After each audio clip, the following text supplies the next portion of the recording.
جو یہ جو کشیدگی ہو گئی تھی، کیونکہ شام میں جب جنگ چل رہی تھی، سیریا میں جب بہت زیادہ حالات کشیدہ تھے، تو اس وقت جو سیریا کے سرحدی علاقوں میں روسی افواج سرگرم عمل ہو گئی تھی، روسی افواج وہاں پر ایکٹیو ہو گئی تھی.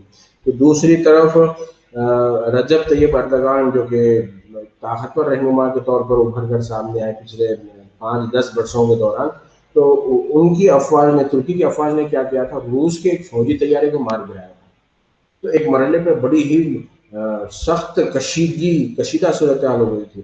لیکن پھر بعد میں حالات بدلے، اور پھر اب یہ ہو گیا کہ ترکی روس سے ایئر ڈیفنس سسٹم خریدنے جا رہا ہے، جس پر امریکہ اور دیگر لوگوں کو اعتراض تھا.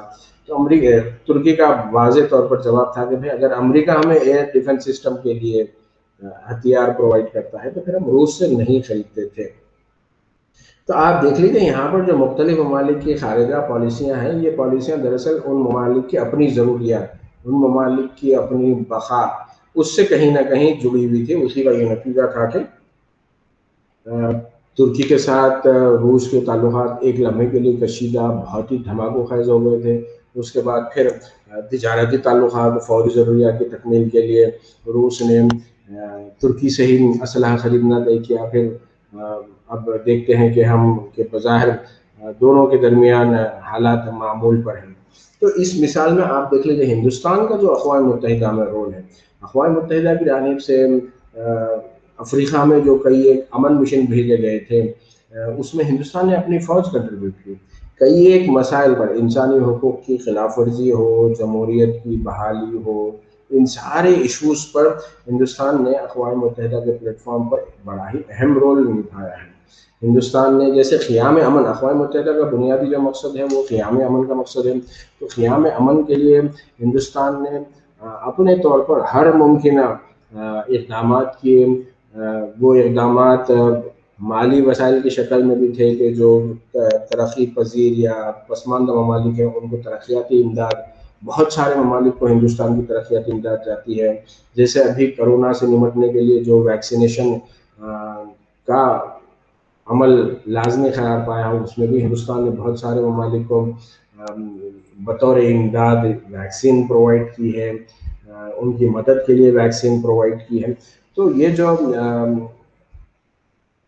خارجہ پالیسی ہوتی ہے اور پھر جو تجارتی تعلقات ہوتے ہیں، یہ کہیں نہ کہیں آپس میں ان کے تار جڑے ہوئے ہوتے ہیں.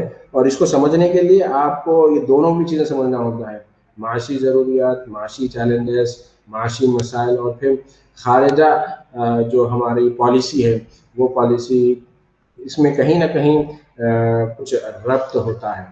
تو عزیز طالب علموں، اقوام متحدہ پہ اگر ہم سرچ کریں گے کہ انڈیا کا کیا رول رہا ہے، آپ اس کو دیکھیں گے کہ تاریخ میں جیسے 1945 سے اقوام متحدہ کا قیام عمل میں آیا ہے، تو اس کے بعد سے آپ دیکھ لیجیے کہ مسلسل جو ہندوستان نے کئی ایک مرتبہ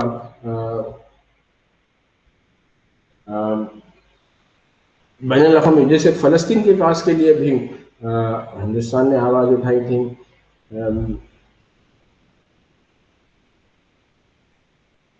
صرف فلسطین کے حوالے سے نہیں، بلکہ جنوبی افریقہ کی نیلسن منڈیلا جو وہاں کے وہ تھے، نیلسن منڈیلا کے لیے بھی جو جنوبی افریقہ کے نسل پرستانہ پالیسی تھی، اس کے حوالے سے بھی ہندوستان نے آواز اٹھائی تھی. آپ دیکھ لیجیے.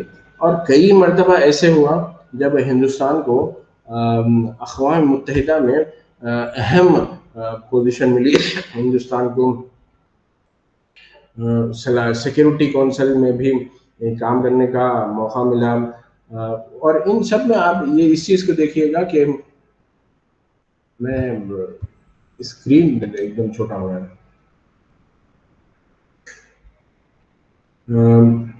اور پھر جس وقت اقوام متحدہ کے قیام کے لیے جو ابتدائی تیاریاں ہو رہی تھی، وہیں سے ہندوستان اس میں شامل تھا.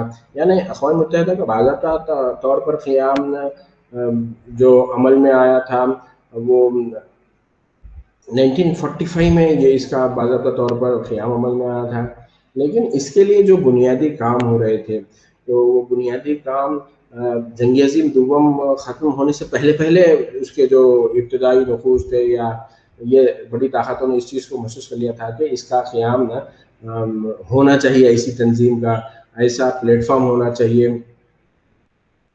تو ہندوستان کو اس بات کا بھی اعزاز حاصل ہے کہ جب اقوام متحدہ کا منشور کیوں بنایا جا رہا ہے یہ اداریہ نہیں بلکہ ادارہ، یہ ادارہ.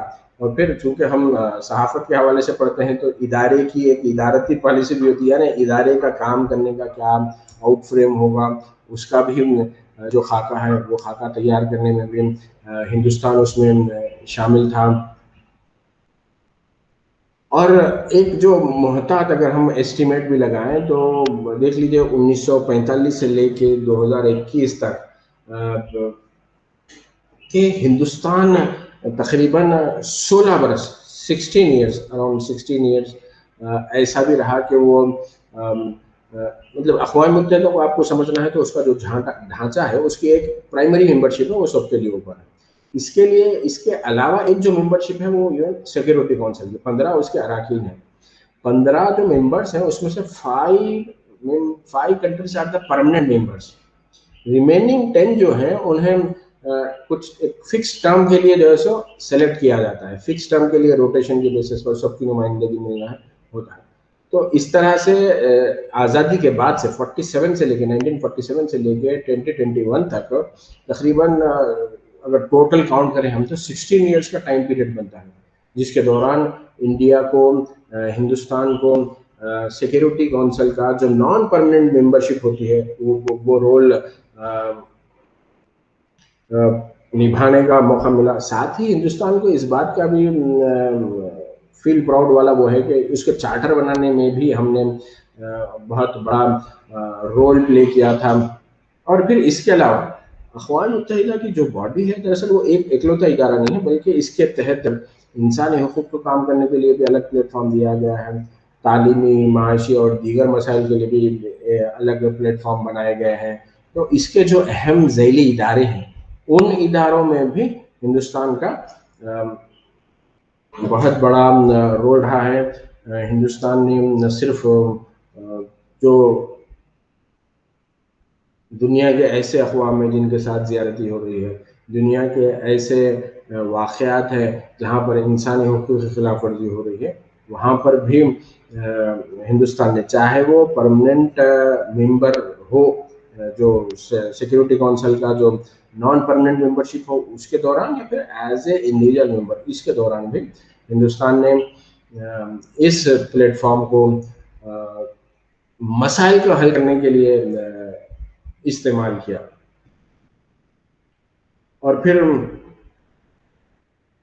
خاص طور پر جب ہندوستان نان الائنڈ موومنٹ کا ممبر تھا یا اس کا جو فاؤنڈنگ ممبر تھا اس وقت ہندوستان نے یہ چیز چھڑی تھی کہ دنیا کو کیونکہ ہندوستان ہی میں جو ہمارے بابا قوم مہاتما گاندھی وہ اہنسا اور عدم تشدد کے علمبردار تھے، تو ہندوستان کی خارجہ پالیسی یہ تھی کہ عالمی سطح پر جو جنگ کے دوران جس طریقے سے دنیا کی بڑی طاقتوں کے درمیان اسلحہ کے ذخیرے جمع ہو رہے تھے کہ کس ملک کے پاس کس بلاک کے پاس نیوکلیئر اسلحہ کی بھاری مقدار ہے، تو اس پس منظر میں کہ دنیا کو خطرناک ہتھیاروں سے پاک بنانے کے لیے بھی ہندوستان نے اقوام متحدہ کے پلیٹ فارم سے آواز اٹھائی تھی.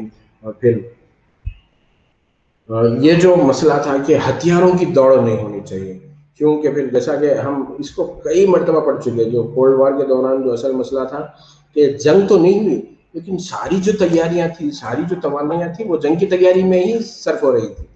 جنگ نہیں ہو رہی لیکن تیاریاں ساری، کام کاج سارا جنگ کے لیے ہی ہو رہا ہے. تحقیق بھی جنگ کے حوالے سے، برتری کے حوالے سے، بالادستی کے حوالے سے، پروگرام، پالیسیاں، یہاں تک کہ اگر تیسری دنیا کے ملکوں کو یا غریب ملکوں کو امداد دینے کی بھی بات ہے تو وہاں پر بھی وہی ترجیحات کہ بھئی کس ملک کو کس طریقے سے اس کی وفاداریاں یا اس کی پالیسیوں کو اپنے نظریات کے مطابق ڈھالا جائے، اس کی کوشش ہوتی تھی. اس میں ہندوستان کا جو رول رہا ہے ایک جب سٹ جنگ کا خاتمہ ہو گیا اور پھر سوویت یونین کا زوال ہو گیا نہیں تھا، اور پھر اس کے بعد بڑی آسانی سے مطلب وہ تو ایکسیپٹ کر لیا گیا کہ جو نیوکلیئر پاور یا نیوکلیئر طاقت رشیا کے پاس تھی، یو ایس ایس آر کے پاس تھی، وہ روس نے اس پر کنٹرول کر لیا۔ اب اس کے بعد آپ دیکھ لیجیے کہ ہندوستان کی جو لبرلائزیشن کی پالیسیاں ہیں اور اس کے بعد جو معاشی ترقی ہے، یہاں پر فیکس آمدنی کا جو دیکھیے مسائل ضرور موجود ہیں، لیکن اس کے باوجود بھی معیشت مجموعی جو صورتحال بہتر ہوئی ہے اس میں، اور پھر سب سے بڑا جو اعزاز ہے کہ دنیا کا کوئی ملک اس بات کا دعویٰ نہیں کر سکتا کہ جمہوریت سب سے بڑی اس کے پاس، کیونکہ چین حالانکہ دنیا کی سب سے بڑی آبادی والا ملک ہے، لیکن چین کے پاس جمہوریت نہیں ہے۔ چین کی اپنی ڈکٹیٹرشپ ہے، چین کا اپنا ایک کمیونسٹ پارٹی ہے، چین کا اپنا ایک سسٹم ہے، اس کے تحت کام کرتا ہے۔ وہاں پر عوام کیا چاہتے ہیں، عوام کی حکومت ہونی چاہیے یا عوام کی مرضی کو شامل رکھا جانا چاہیے، اس کوئی ترجیحات نہیں۔ تو آپ دیکھ لیجیے امریکہ میں بھی جمہوریت ہے، برطانیہ ہے، فرانس ہے، وہاں بھی اپنے اپنے طریقے سے ان کے طرز حکومت ہے، اور وہاں پر انتخابات ہوتے ہیں اور حکومتیں چنی جاتی ہیں۔ لیکن جتنی بڑی تعداد میں، جتنی بڑی سمجھیے کہ عوام کی تعداد جو کہ ووٹ دینے کا حق رکھتی ہے، حق رائے دہی رکھنے والی اتنی زیادہ آبادی جو ہندوستان میں ہے، وہ دنیا کے کسی ملک دوسرے ملک میں نہیں ہے۔ تو یہاں پر اس چیز کو سمجھیے کہ ہندوستان دنیا کی سب سے بڑی جمہوریت ہے، اتنی بڑی جمہوریت کسی کے پاس نہیں۔ اور دیکھ لیجیے اتنی بڑی جمہوریت کو اقوام متحدہ میں کیا مقام ہے، وہی روٹیشن میں، مطلب 45 سے آپ اندازہ لگا لیجیے، 45 سے لے کے سال 2020-21 تک صرف 16 مرتبہ وہاں پر ہندوستان کو نمائندگی کرنے کا موقع ملا۔ اگر اقوام متحدہ سارے عالم کا ایک نمائندہ پلیٹ فارم ہے قیام امن کے لیے، مسائل کو حل کرنے کے لیے، بات چیت کے لیے، پرامن بقائے باہم کے لیے، تو وہاں پر ہندوستان جیسے ملک کو بھی اس کا مستحق مقام ہونا چاہیے۔ تو کولڈ وار کے بعد جو نئے جو منظر نامہ ہے، جیسے اس میں جو ابھرتی ہوئی معیشتیں ہیں، اس میں ایک مطالبہ ہندوستان کا شروع سے یہ رہا کہ ہندوستان کو بھی سلامتی کونسل کا مستقل ممبر بنایا جانا چاہیے۔ بھائی یہ جو 5 ممالک بنے، تو اس میں چین ایک ایسا ملک ہے، ان کے پاس تو جمہوریت ہے ہی نہیں۔ چین ایسا ملک ہے جس کے خلاف انسانی حقوق کے خلاف ورزی کے سنگین الزامات ہیں۔ چین ایسا ملک ہے جس کے اوپر الزام ہے کہ وہ ایغور مسلمانوں کے خلاف بالکل کیمپ لگا رہا ہے، ان کا برین واش کر رہا ہے۔ یہاں تک کہ حالیہ عرصے میں BBC کی جو خبر آئی تھی کہ چین نے ایپل جو مشہور کمپنی ہے ان سے کہہ کر قرآن کا جو ایپ ہے وہ ان کے پلیٹ فارم سے جو ہے حذف کروا دیتا ہے۔ تو بہت ساری اس کے خلاف شکایتیں، بہت ساری، تو وہ سلامتی کونسل کا ممبر ہو سکتا ہے، جہاں پر ہانگ کانگ میں دیکھیے جمہوریت پسند احتجاجیوں کو کس طریقے سے کچلا گیا ہے، طاقت کا استعمال کیا گیا ہے۔ پچھلے آپ سمجھ لیجیے پچھلے برس کی ہی تو یہ بات ہے، اس کے باوجود بھی وہ سلامتی، اور کئی ایک اس کے اوپر الزام، تبت میں اس نے کیا کیا ہے اس کی مثال جیسے سامنے ہے، انسانی کس طریقے سے اس نے فوج کشی کی تبت میں، کہ دلائی لاما اپنے جو فالوورس ہیں ان کے ساتھ علاقہ چھوڑ کر ہندوستان آنے پر مجبور ہے، یہاں پر وہ بطور پناہ گزین ہے۔ تو اتنی ساری شکایتیں، اور اس کے باوجود وہ سلامتی کونسل کا ممبر بنا ہوا ہے۔ اگر دنیا میں حالات بدلے ہیں، طاقت کا توازن بدلا ہے، ہندوستان نے ایک اہم طاقت کے طور پر، ہندوستان نے ایک اہم معاشی طاقت کے طور پر، ہندوستان نے ایک اہم جمہوری ملک ہونے کے طور پر اپنا وجود منوایا ہے، تو اس کو تسلیم کیا جانا چاہیے اقوام متحدہ کے پلیٹ فارم سے بھی۔ اور اس میں ہندوستان ہی نہیں بلکہ برازیل کا بھی نام لیا گیا، جرمنی کے حوالے سے بھی کہا جاتا ہے کہ سلامتی کونسل کی جدید کاری کرنی چاہیے، اس کو نئے خطوط پر استوار کرنا چاہیے، تاکہ جو دنیا 1945 میں تھی وہ دنیا باقی نہیں رہی، وہ حالات، وہ جو طاقتیں تھیں وہ باقی نہیں رہی۔ اب نئی طاقتیں ابھر کر سامنے آ رہی ہیں۔ ہندوستان بھی دنیا کی ایک بڑی اور اہم معیشت ہے۔ برطانیہ کو پیچھے کرتے ہوئے ہم نے جو ہے اس فہرست میں اپنا نام شامل کر لیا ہے کہ دنیا کی سب سے بڑی معیشت اگر امریکہ کی ہے، دوسری چائنا کی ہے، تیسری جاپان کی ہے، چوتھی برطانیہ کی تھی، تو ہندوستان نے برطانیہ کا مقام حاصل کر لیا ہے کہ دنیا کی 5 بڑی جو معیشت ہیں اس میں ہندوستان کا مقام، ہندوستان نے اپنا موقف اپنا مقام بنایا ہے. تو اس ہندوستان کو سلامتی کونسل میں کچھ نمائندگی نہیں، اور ہندوستان کے علاوہ اور بھی معیشتیں اور بھی طاقتیں ہیں جو ترقی کر رہی ہیں. جرمنی اس کی ایک مثال ہے، برازیل کا بھی نام لیا جاتا ہے. تو ہندوستان، جرمنی، برازیل، یہ ایسے اپنے اپنے علاقے کے ایسے. یورپ میں بھائی جرمنی کی بھی معیشت بہت اہمیت رکھتی ہے. جرمنی نے اپنے اتحاد کے بعد، ایسٹ جرمنی سے جو ان کا اتحاد ہوا، اس نے مسائل کا سامنا کیا اور پھر آگے بڑھے وہ.